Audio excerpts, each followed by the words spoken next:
Lesson 4.5, page 202, Analyzing Lines of Fit. In this lesson, you will learn how to use residuals to determine how well lines of fit model data. You will learn how to use your calculator to find lines of best fit, and you'll distinguish between correlation, which you've already learned, and causation, which you will learn in this video. Let's talk about this term residual and what it means, and how do we analyze a residual. One way to determine how well a line of fit models data set is to analyze what's called a residual. Here's what it is. A residual is the difference of the y value of the data point and the corresponding y value found using the line of fit. Now, a residual can be positive, negative, or zero. So you might be like, what the heck is that telling you? Okay? Well, let's look down here. Here's a table of data, and this is saying after 1 week of sales, we had 19 million in sales. In week 2, we had 15 million in sales, and week 3, 13 million in sales, and so on. So someone made a line of fit, wrote an equation for that line of fit. Now, I want you to notice something. The reality was that in week 1, we had 19 million in sales. However, if you take 1 week and you plug it into the line of fit equation, here's what we'll find. If you take negative 2 times 1 plus 20, you get 18. Do you notice the actual data was 19, but the line of fit is saying 18? There's a difference of 1. That 1 is called the residual. In other words, the actual data is 1 unit off from the predicted data from our line of fit. That's what a residual means. Now, a scatter plot of the residuals shows how well a model fits a data set. If the model's a good fit, then the absolute values of the residuals are relatively small. In other words, they're not big numbers, they're numbers closer to 0. And the residual points will be more or less evenly dispersed about the horizontal axis. So another way of saying this is some residual points would be above and below the x-axis if we have a model that is a good fit. Okay? I think it's going to be easier to show that on paper. If the model is not a good fit, let me highlight that for you. If the model's not a good fit, then the residual points will form some type of pattern that suggests the data are not linear. Wildly scattered residual points suggest the data might not have a correlation. Okay? So residual points is just taking the actual data, comparing it to the line of fit data, and seeing how far it's off. We're going to do an example of that right now. Let's take and look at this question. Here's the actual data. I'm circling it. And you notice they rewrote that data right here. They just wrote it here vertically. Well, I guess they had it vertically here too. Okay. Now, they took the x values 1, 2, 3, 4, 5, 6, 7, 8, and they plugged those in to the line of fit equation. And when they plug that in, like when you plug in 1, you get 18. If you plug in 2, negative 2 times 2 plus 20 equals 16. That's why they have 16 here. And they did that for all these points. You could do that on your calculator really quick. Okay, now if you notice, 19 was the actual data point, but 18 is what the model predicted. That's a difference of 1. And then 15 was the actual data point, but the model predicted 16. We're off by negative 1. And you notice they did that for 3, 4, 5, 6, 7, 8 all the way down, and they got these numbers. These are your residual numbers. So now let's plot them. When x is 1, the residual was 1. That's why they have that here. When x was 2, the residual was negative 1.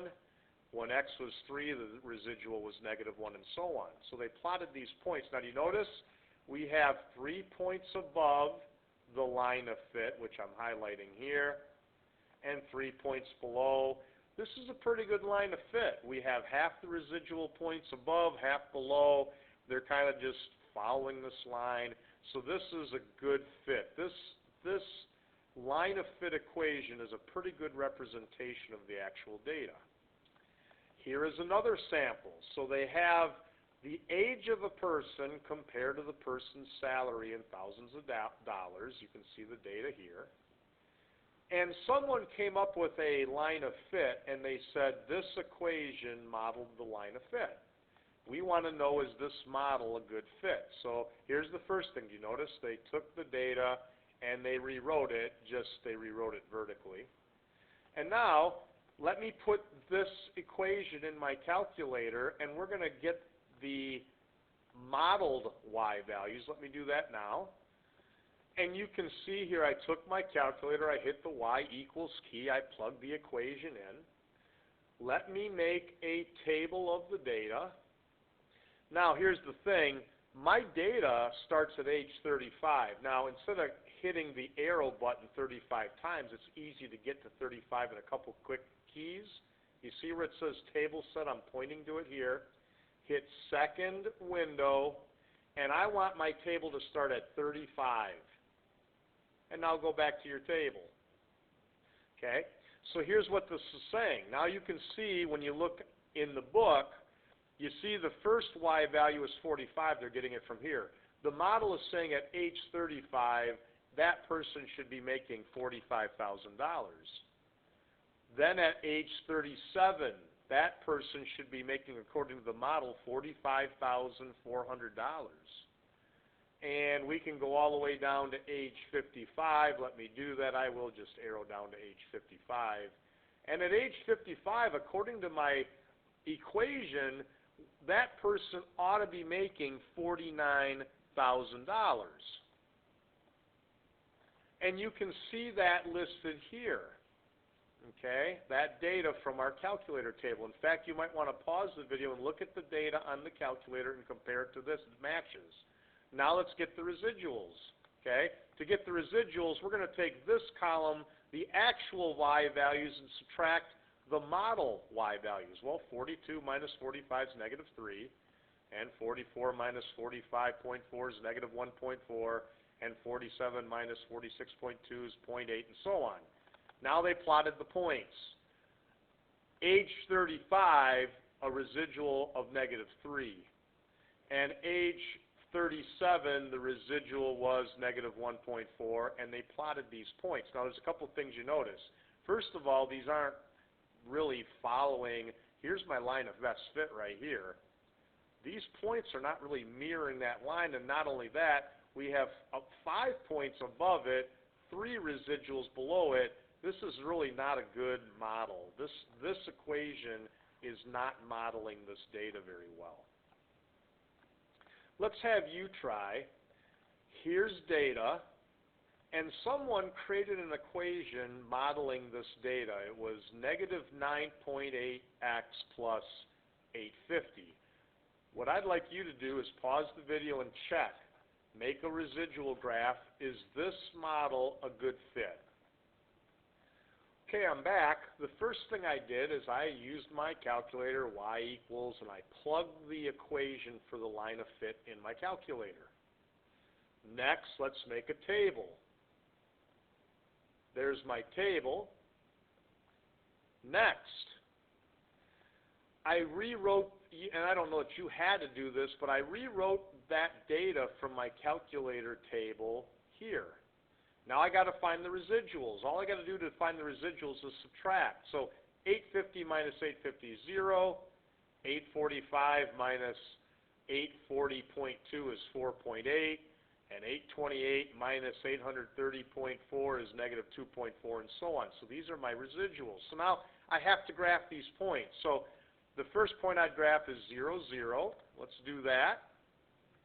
And you can see 0, 0 here. And then the next point I have to graph is 1, comma, 4.8. So I did that, 1, 4.8. And that would be followed by 2 and negative 2.4. So here's 2 and negative 2.4. The next point 3, negative 22.8 is so far off I couldn't even fit it on the page. So it's way down here below my screen. And I think you get what I'm doing here. I'm just plotting these points. Now let's analyze this. Well, first of all, these look like a bunch of points scattered around. This doesn't look like, if I had something like this going on where I'd have a few points above, below, kind of mirroring this line, that would be a good idea that I have a pretty good line of fit. These points are scattered all over the place. I only have 2 points above, and I got a whole bunch below. This equation that they gave us, this is not a good line of fit. It's my residual showing me that. Next, how can my calculator get a great line of fit for me? Graphing calculators use a method called linear regression to find a precise line of fit called the line of best fit. Now, when you did it on paper, you found a line of fit, but now you notice they're calling this a line of best fit. It's a calculator-generated line of fit. Your calculator can do this for you. I will show you in a minute. Okay? Below, they show us how we can do this on our calculator. So let's go to that and follow this. And then we'll come back to here and talk about the correlation coefficient. So here's what we need to do for this problem here. They want us, the table below shows the durations, x and minutes of several eruptions of the geyser Old Faithful, and the times in minutes until the next eruption. So we're going to use our graphing calculator to find an equation of the line of best fit. Okay, so here's what we have to do that. Here's step 1. You see it here. We have to enter this data into our calculator. We got to enter that data in our calculator. Okay, so let's do that.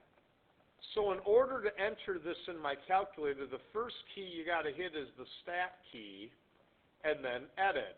So I'm just going to do option 1, and there's my table.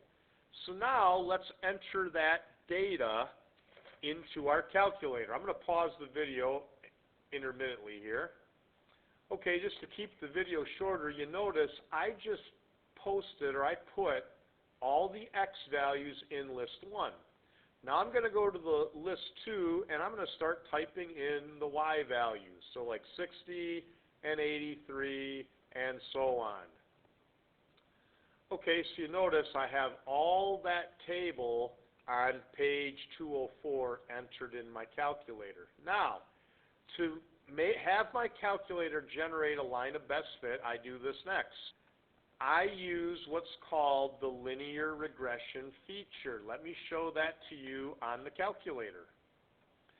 To get the linear regression feature going, you hit the stat key again, which I'm doing now. I already have my stats in. Edit will get stats in my calculator. I want a calculation done. And you notice option 4 on my calculator says linreg.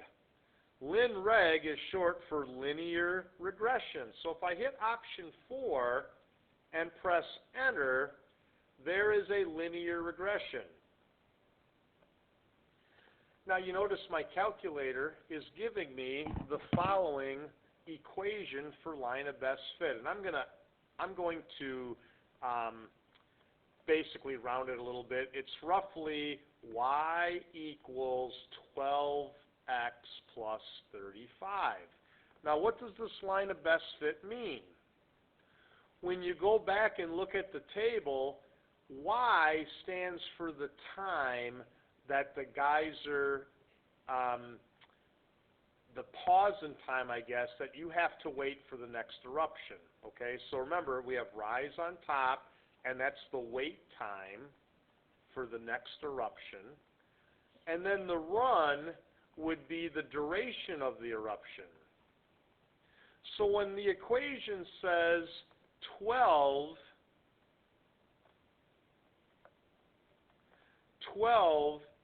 over 1x plus 35, that means that the wait time, it's basically, it's a 12, if it's a wait time of 12 minutes, that will add an extra 1 minute to the eruption duration. So every 12 minutes we wait, that would be equivalent of 1 minute of eruption time.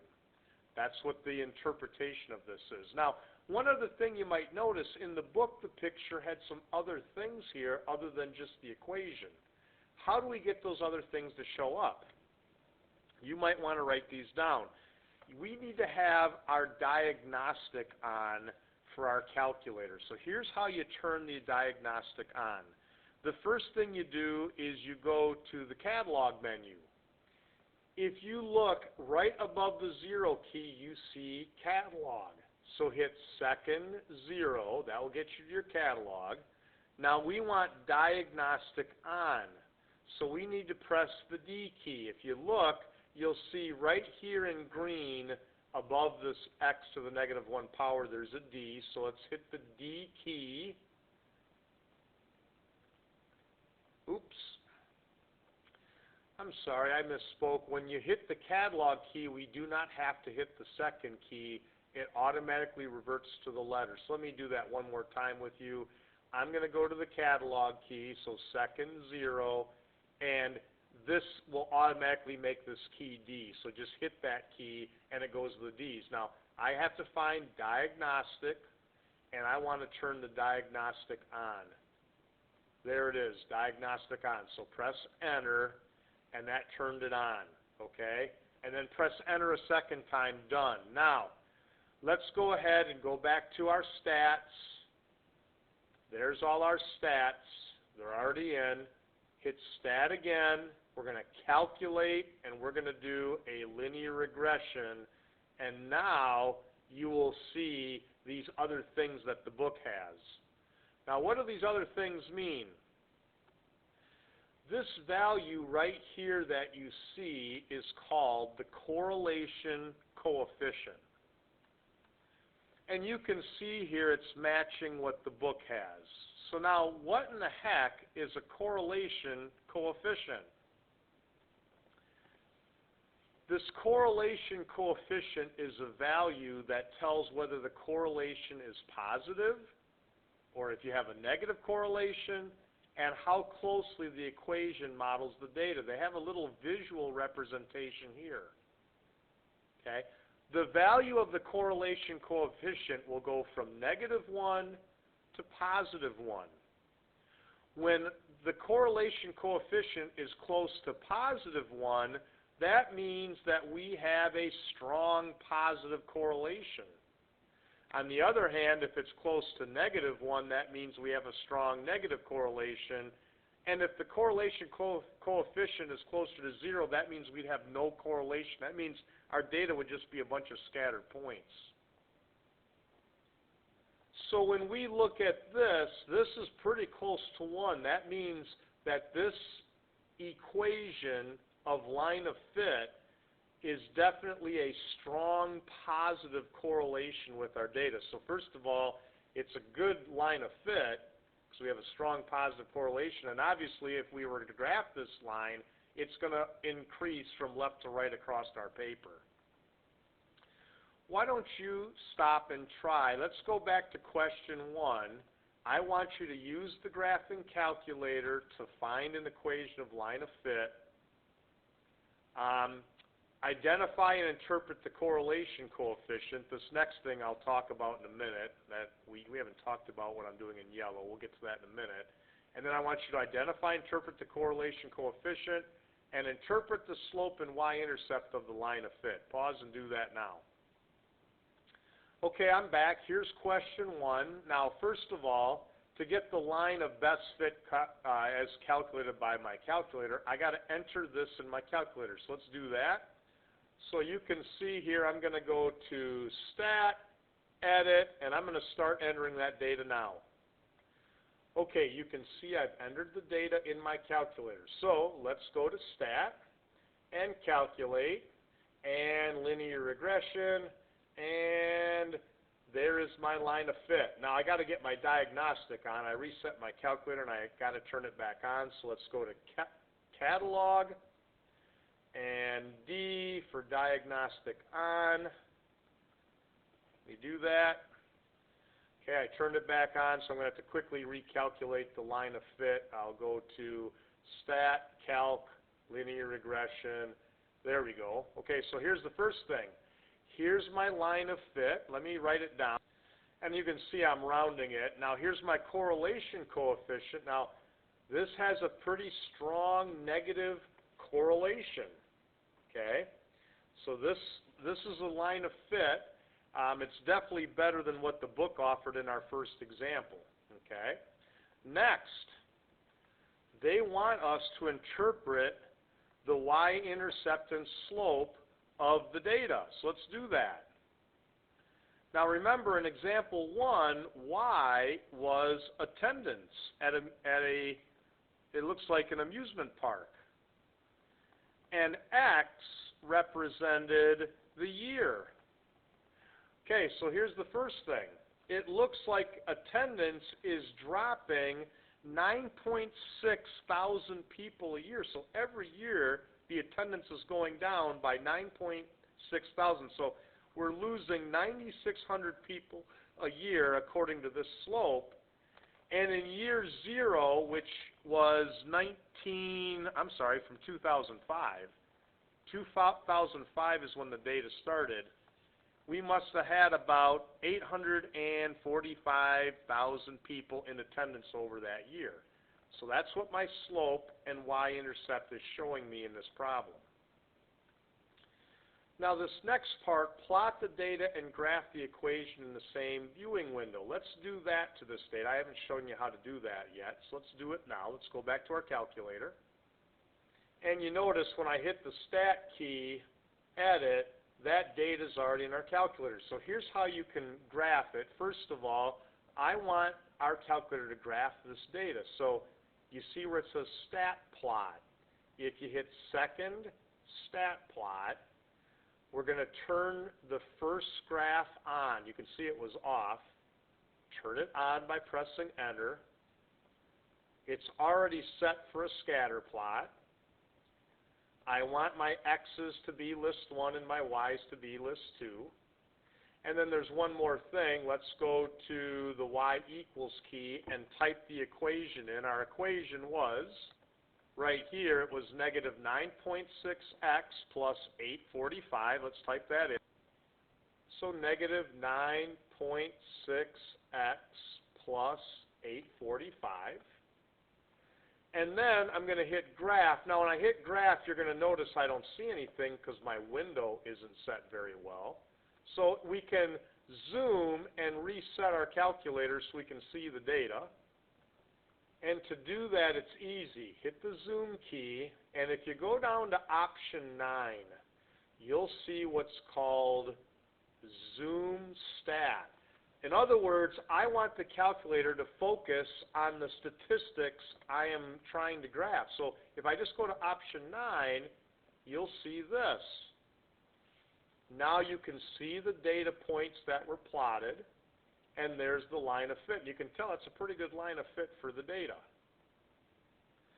Okay, now next, after we have that graph, we can use the graph or the equation we have to approximate a value between two known values, and that's called interpolation.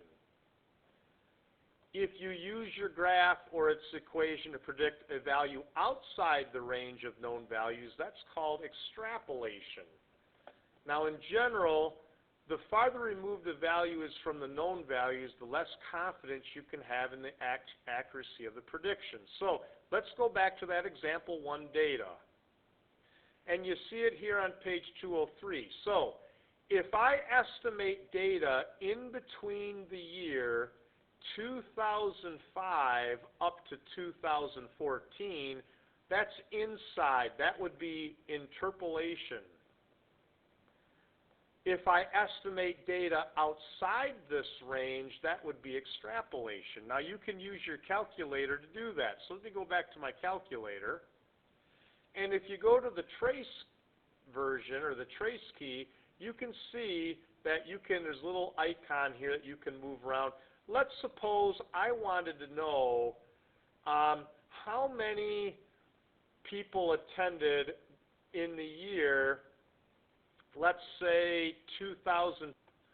I can use the trace feature to help me with that. So if I hit trace, and you can see this icon's on a point I can just go down to the year 9. In year 9, which was 2014, there's estimated 760,000 attendees. I'm sorry, 76,000 attendees, I should say. If I arrow down, now it's on the line. Now I can just kind of trace the line down to the year 10. You can see I'm at the year 7, 8, 8.8, 9 point. There it is. In close to year 10, we're about 750,000. So probably around a 750,000 person attendance in that year based on my trace. Now, sometimes I don't like to use the trace feature. There's another way to do it. I can take my equation, which you see here. I can just go ahead and plug in year 10 for x. Let's do that real quick. So negative 9.6 times 10 plus 845. Actually, I think sometimes it's easier just to do it on the calculator.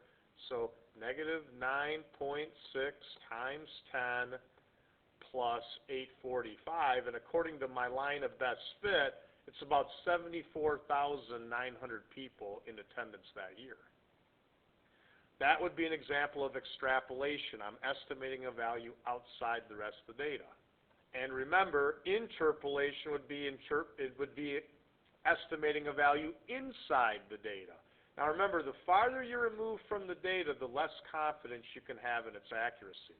To finish up the video, let's talk about correlation and causation. When a change in one variable causes a change in another, it's called causation.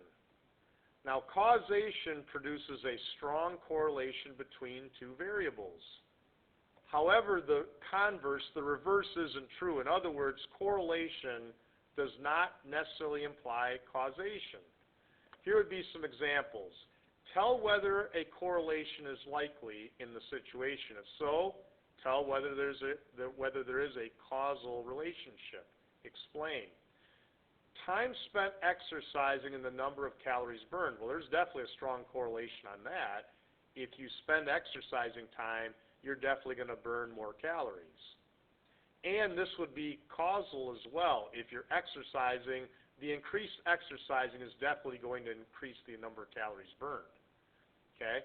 Now, let's try the second example. The number of banks in a city and the population of the city. Now, you might have a strong correlation because if you increase the number of banks, you might have a higher population, but just because you have more banks doesn't automatically mean you have a higher population. Like if we just if Frankenmuth suddenly built 10 more banks, that doesn't automatically mean the populations of the city is going to increase. So that would not be a causal relationship. I'm going to pause the video here. If you have any questions, make sure you ask in class.